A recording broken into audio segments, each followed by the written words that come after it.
So we're here, still hitting boxes, running crosses, doubles, boom, boom.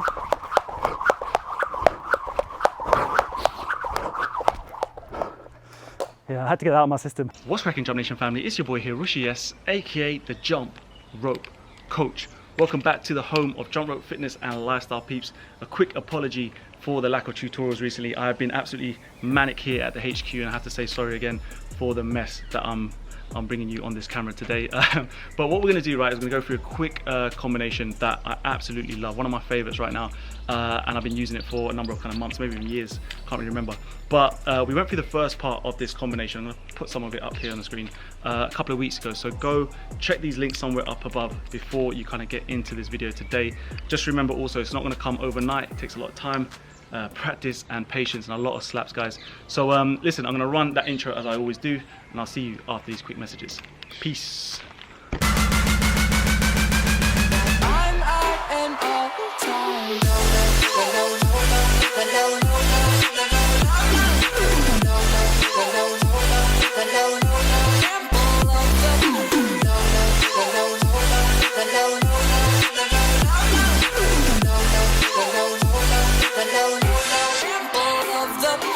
We are back. I'm going to get through this nice and quick today, right? We went through the first part and it took 24 minutes to get through that video. So today I'm going to try and keep it short and sweet. And really and truly, the second part to this combination, the final part of the sequence, is made up of about 3 moves, literally only 3 moves. And to get it nice and neat, once again, you have to go over the sort of basics that I always talk about, the fundamentals, which is all about footwork and balance, and that ties in with timing. All right, the whole sequence looks quick, it looks really quick, and I want you to get off or kind of get that out of your head that you have to be super fast with this. I'm going to show you how it's done as slow as possible, and I'm going to also show you how to get it quicker as well, with sort of techniques as well. Right, first things first. Okay, so we've done the first part A of the combination. Now we're going to start to set up to the last kind of final bit, which consists of 3 moves. Now the main 3 moves are running crossovers, the Mayweather style kind of running crossovers at speed, and then what you're going to do then is you're going to go into a quick double under, very quick double under, and then sharply into double under cross, right? Again, Mayweather technique, Mayweather style, and then you're going to go into the Southpaw double under side swings, one of my favorite moves. So what we're going to do first, right, is when you go into this running crossovers, one of my favorite ways to go into a running crossover is you go into it from a side swing. So it's 1, 2, open the rope, boom, boom, boom, boom. Okay, so quick and easy, the steps involved, right? When you're doing your side swings, it's boxer step. Okay, so your boxer step, you're now going 1, 2, jump through, and then into a running crossover. The main thing you need to learn here to get it looking neat and looking kind of effortless, like I always say, is you're always on the balls of your feet, and as you do each side swing, you're transferring the weight on each leg that you side swing with, if that kind of makes sense. So if I go to my left first, I'm transferring the weight to my left foot, then to my right foot, and you see that noticeable kind of shift in weight. 1, 2. Yeah, I'm just exaggerating the move right now, but you need to make sure you got that kind of movement here. Then the step through is simply you step with the kind of stronger leg first. 1, 2, I step through my left, right? The right leg comes up, ready for the run. Okay, so that's the footwork, that's the pattern. So it's boom, boom, boxer step, 1, 2, step through, boom, boom. And when you're getting into the running crossovers now, peeps, I'm not going to teach you how to do the running crossovers right now, because I've got loads of videos about that. But when you are going into them, you want to make sure you're getting that whip. Okay, that's going to get you the speed, and also you want to make sure that you're turning over your wrists, crossing at the elbows. These are the fundamental key tips that I've always talked about over the years. But the reason why it's important is it's going to get you that really good arc that we talk about. Okay, remember the drills. If you want to kind of build up your speed, start slow and then kind of increase your speed. When I'm doing these running crossovers now, peeps, okay, there's no number involved. I'm not like counting the reps, but generally my muscle memory takes me to about 5 or 6 before I get into that first double under. So again, it comes to footwork. So we're here, transfer the weight, 1, 2, 1, 2, 3, 4, 5. Go for as long as you want. When you come to doing this double under, you see there's a little pause. We talked about it in the first video. There's a little pause where you set your feet. Really important. We'll take it from the crossovers bit. So you're here, set your feet here, then you do that double under.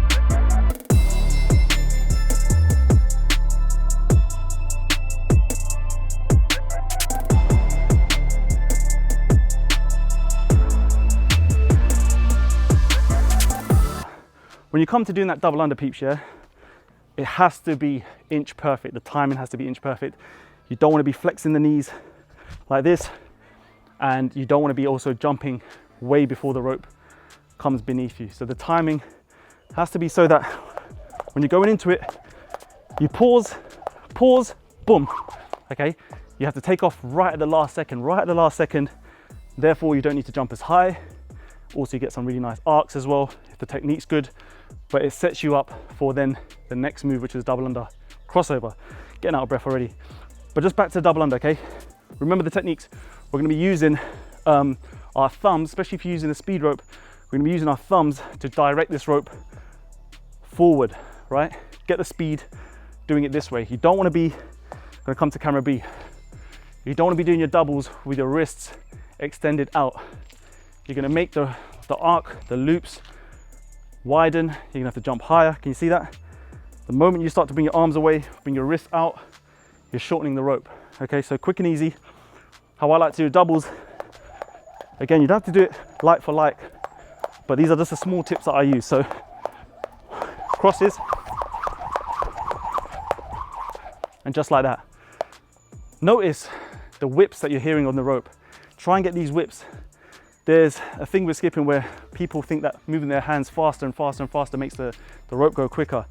Certainly a little bit true, but more case it's down to how you flick this wrist, how you flick these thumbs, the timing of the way you do it. That's how you're gonna get the whip, especially with the crossovers. Listen to the whip.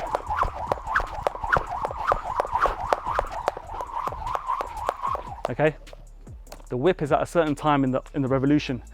All it comes from is your wrist turning over, supinating, boom. A lot of thumbs. All right, so we're up to that. That's the combination, kind of getting into sort of a bit of speed now. You can see running crossovers, double under. That double under comes once. Straight after you do that double under, you're gonna go into a double under cross. We're gonna start with a cross first. This is the Mayweather version. Cross first and then uncross. So I'm gonna try and do this nice and slow. So here, cross, cross, cross, boom. Set your feet in a minute. Here, one. Again, the way we're gonna get this unlocked, right? Especially the double under crossovers, which is a nemesis for a lot of people, especially after they've got over the hurdle of double unders, and then it's double under crossovers usually. The hurdle and the problems that they have with this move is they don't understand the whole idea of the loops. You have to create loops that make sense for your body, right?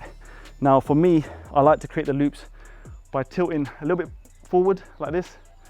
Once you do this, it's going to allow you to cross lower down. This little cross lower down makes you increase the length of the rope slightly, but you don't want to be crossing away from your body, right? So I'm going to get some slow motions of double under crossovers here.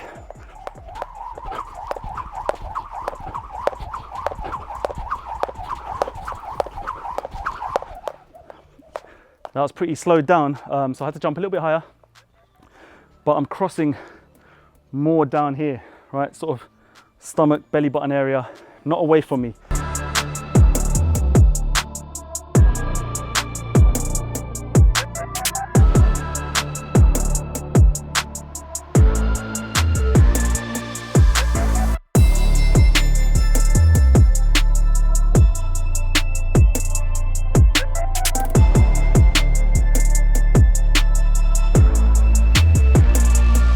The moment you go away from your body, guys, you're asking for trouble. What's it gonna do is you go away from your body, the loop or the rope will hit way out in front of you.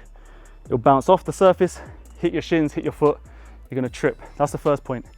The second point now is people don't turn their wrists enough. So I'm gonna come up here to the camera. People are not turning their wrists as they're doing this move. It's very straight arms. What that's gonna do is, again, it's not going to give you enough width. Sometimes the arcs are not going to look good. You need to get these thumbs turning over as you do each loop, and it's going to make sure that you can get through this rope. Remember the logic, right? We're trying to make loops to go through the rope, to go through the rope. Yeah, basically, look, check this out. If my first move is going to be a cross, okay, that first cross, you see that my wrists are further than the kind of width of my torso. Make sure I get a nice loop, goes across me, goes past me even cleanly. If I start to cross down here, or if I start to cross here at my wrists, it's not wide enough. It might get through, but most people are down here somewhere by their wrist. They don't get a proper cross. Turn those wrists over, cross, hug yourself if you have to. That kind of feeling. Once you get that timing right, again, you need to get that cross, the first cross, right at the last second that rope is coming underneath your feet. Yeah? One more time. That was pretty delayed in terms of when I jump. So you need to try to tinker when you have to jump. The best thing you can do, guys, is learn from your trips, learn from your mistakes. If you're tripping just underneath your toes here, usually just means your timing's a little bit off with your jumps. If you're hitting on your shin, again, it means that you're either crossing away from your body, the rope's bouncing off the floor, coming up, or you've moved your hands like too far wide away from you, you've shortened the rope, it hits your shins. You want to be at the point where you're just tripping, you're just stepping on the rope. You want to get to that point because that means you're close. It means you're super close. You just need to make sure that you can get the techniques a little bit more finer. The second part to this move, right, you've crossed, is the uncross. Now the uncross is where a lot of people go wrong.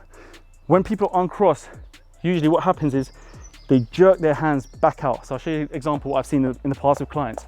They're here, right? I got through that somehow, but generally their hands come away from their body really quick. Again, they're looking for speed. Most people are looking for speed with this move. All it takes is just nice, easy loops.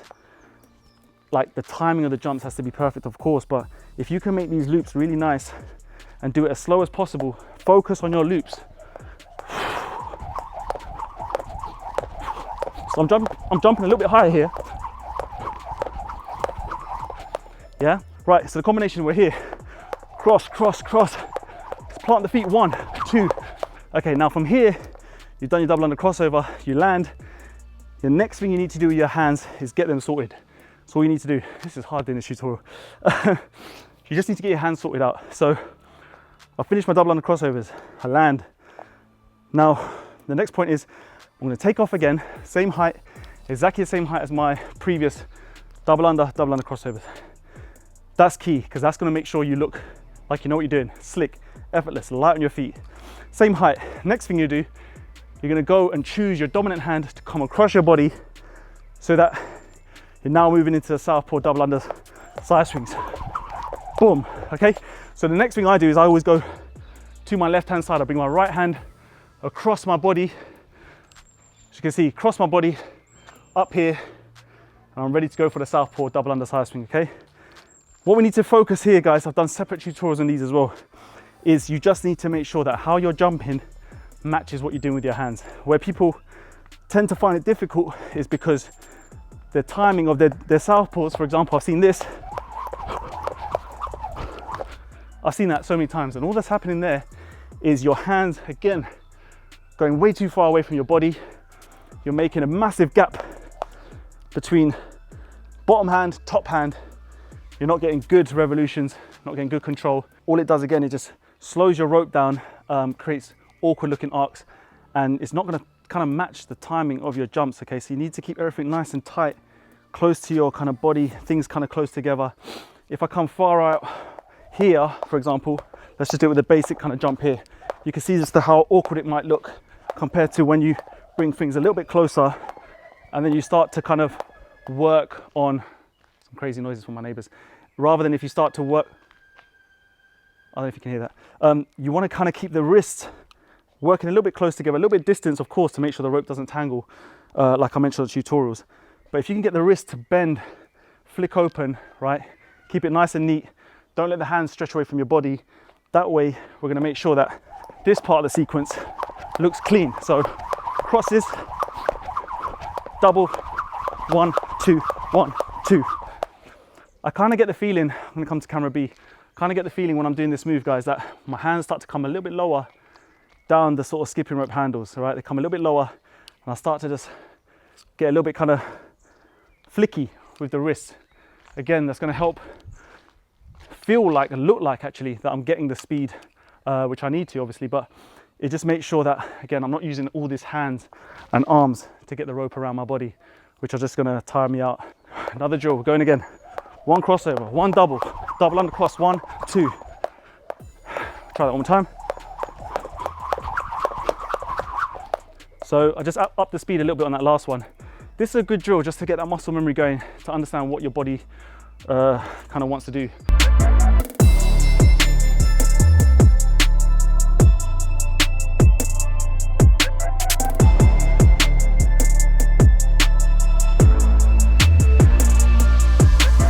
The next transition is a side swing double under cross, if that makes sense. So it's gonna look like this. You know what move I'm talking about. So here, here, here, check it now. So that little side swing cross double, I don't really know the real name for this. That needs to come in to transition out of the southpaws, okay? Now all you're gonna do with that one is you're gonna go to your dominant side first. So if I'm here with my southpaws, that move comes from my left hand side. And all you're gonna basically do is you're gonna set your hands up so that when you come to your favored side, you're gonna keep one hand down below, will be the right hand, sorry, and then your left hand's gonna come and cross over. The main part about this, peeps, is your jumping is the same height. So watch it again. So I'm gonna start slowly. Here we go. Yeah? You need to make sure that the jumps are exactly the same height. So let's go for a few more.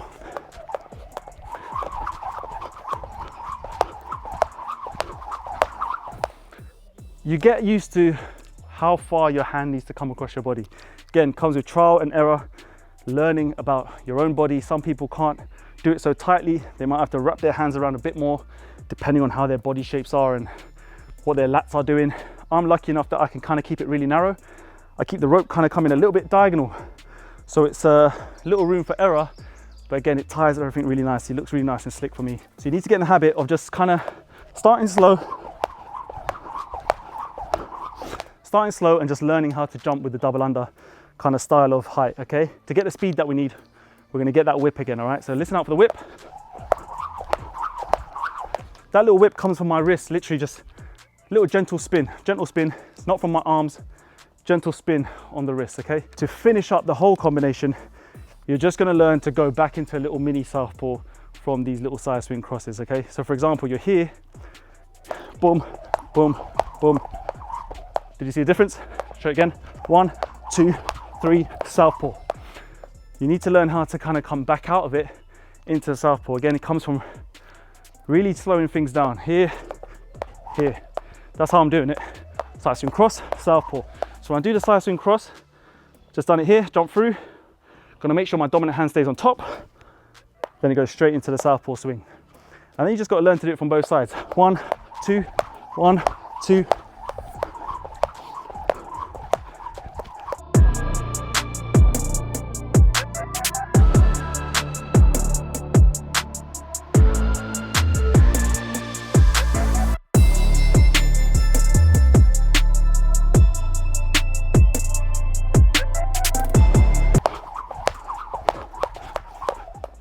You kind of get used to it, peeps. Like, it's one of those things where it looks a little bit more complex than I guess it is. It is quite complex. But again, skipping is like that, right? If it was so easy, that easy, everyone in the world will be doing it. And I hope everyone in the world will be doing it. But a lot of people will be mastering it. And that's why it's so great, because it takes a lot of dedication to get it right. And that's about the end of the tutorial, peeps. Please, please, please give me a big, big thumbs up. Once again, thank you so much for supporting the RA brand during these crazy times in the world. Appreciate all your messages, kind support. So I'm gonna check you in that next video as always. So without further ado, take care of yourself, skip the treadmill, stay safe. Peace. Was the knight in shining armor in your movie? Would put your lips on mine and love the aftertaste now.